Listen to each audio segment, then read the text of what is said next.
day 1 of checking out those Season 5 PTR changes. There's actually quite a few changes to combat that I've noticed with this patch, but let's start off by talking about those Ironheart legs.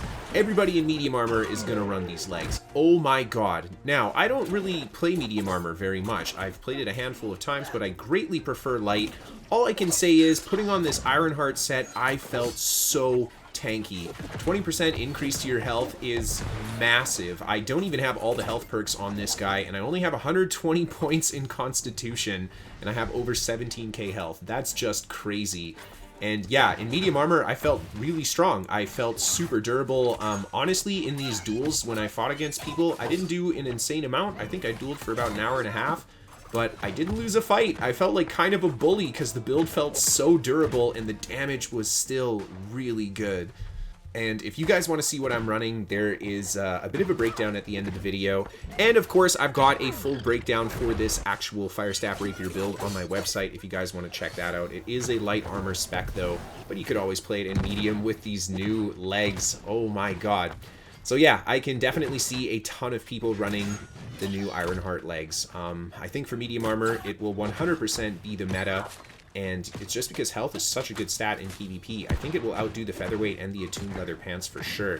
Now, if you guys didn't notice, there are new animations. Firestaff especially, I'm pretty sure all of its animations got reworked, but everything does look a little bit different in my eyes, and I kind of like the new animations. I don't know, maybe it helps combat feel smoother the way they've changed the animations, I'm not sure. Combat on the PTR actually felt really smooth. I had one OPR match that I managed to get into and it lagged to absolute hell, but outside of OPR, oh my god, it felt really clean. I really like the new directional changes so that when you're running backwards and you face your camera behind you, you can actually keep sprinting in that direction while looking behind you. So you used to be able to do this by using the free cam button, but you no longer have to do that. I think it just makes combat feel a lot smoother when you don't have to add the additional clicks into something like that. But in general, it felt pretty good. It felt pretty good. Yeah, I don't get a ton of performance issues on live myself, at least, but there weren't enough people on the PTR to test maybe the larger scale aspects of those combat changes. And let's talk about those weight changes. I definitely noticed that everybody felt like they were doing a little bit less damage. And that isn't bad for the game. You know, we have a pretty bursty meta right now, so a little bit less damage definitely didn't hurt. It wasn't a huge amount, but it was a noticeable amount, I think. At least in combat, it felt noticeable.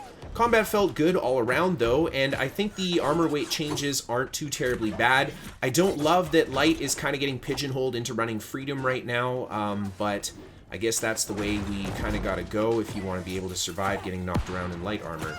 And something I was kind of worried about was that new Phoenix necklace. This gentleman here was running it, and as you can see, it does not purge off the dots, and that very quickly killed him. He just died right away from the dots after the Phoenix necklace procced, so I don't think it's going to be maybe as OP as the Hatchet passive, because the Hatchet passive would purge off negative effects and stuff like that. The Phoenix necklace is not doing this. So we'll see. We'll see when it hits live how it feels, especially when you have stuff like healers around and it's very hard to actually get that killing blow. But at least for the sake of smaller scale combat, yeah, didn't feel too terribly bad. So I'd love to hear what you guys think about the changes this patch. If you have been on the PTR and you did some fights, let me know what you think about how combat felt. All my socials and stuff are scrolling across the screen if you guys are interested in my Twitch, setting some clips in for the top 5 and all that good stuff. And of course, a big thank you to our sponsor, ExpressVPN, and a big thank you to all of my patrons on Patreon for supporting the show. I hope you guys enjoyed, and I'll see you next time.